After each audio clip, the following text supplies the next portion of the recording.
We love getting your questions, so we want you to keep them coming via Facebook, Twitter, and on our webpage. Who knows, we might just answer your question here in the studio audience next. Welcome back. We're joined again today by our colleague and special co-host, Dr. Judy Ho. And before the break, we were talking with Krista. I heard you say that you have been crying a lot over the last several years. Yes. And I wonder if you've ever cried with anyone else. No, I haven't. I am also an elementary school teacher, and part of being a teacher is being happy a lot.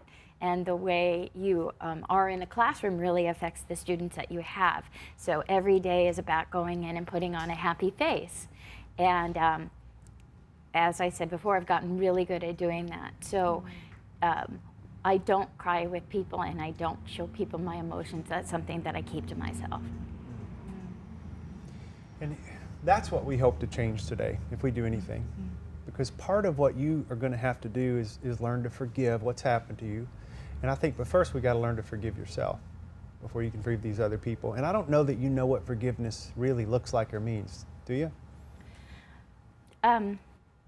You know, of course, you think you know the term, but I don't know that I have really, I don't know that I've really done that, no.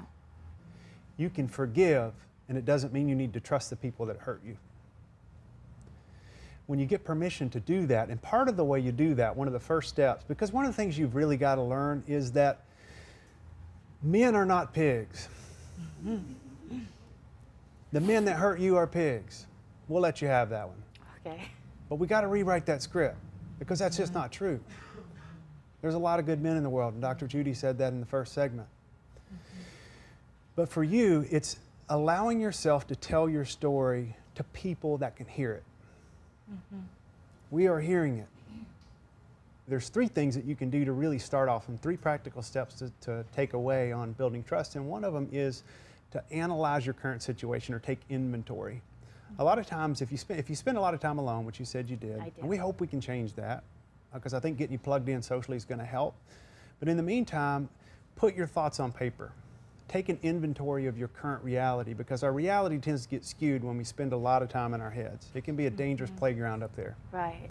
And so if you write it down and see it and take an inventory of your current situation, then you have to be able to assess it in the moment. So once you see it, you have to be able to assess it, because the minute you write it down, you can go right back into the negative and forget what you wrote down, and your current reality gets skewed again. And then going forward, probably the most important step is that you have to be able to take your current reality and move into progress and integration.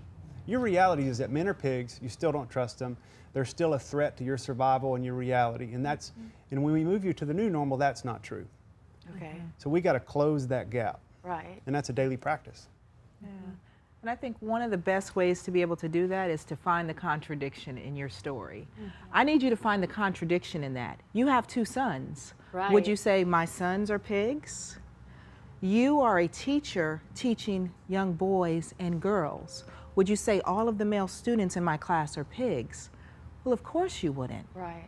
Because you have love and affection, and so you see something different. And so you need to know that in the same way you see the differences in them, perhaps, maybe, there are differences in the men around you as well. And I need you to be able to tell your story, because love, like everything else in your life, is a journey.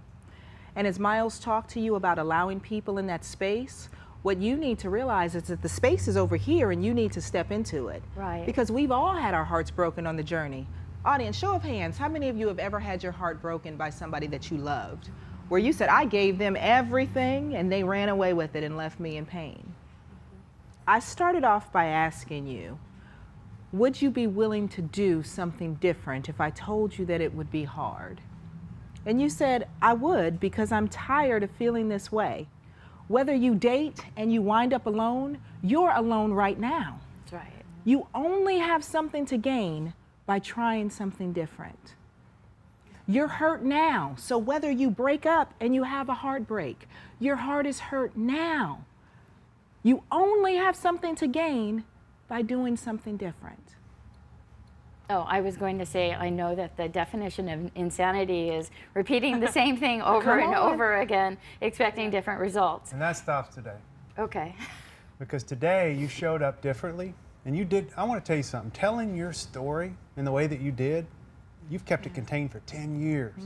You just told it. That is one huge step in the right direction. Yes, it is. Yes, it is.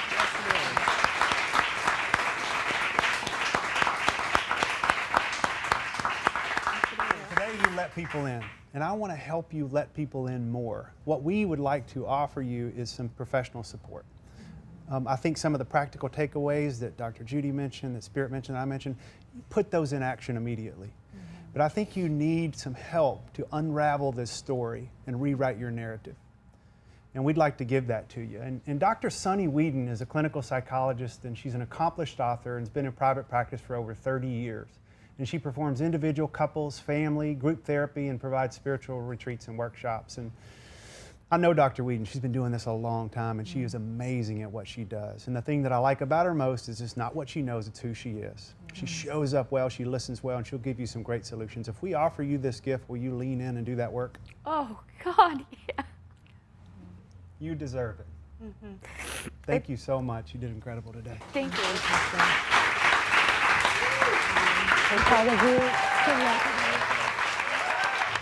Krista, we thank you for your bravery and sharing your story today, and we wish you nothing but the absolute best. Thank you so much.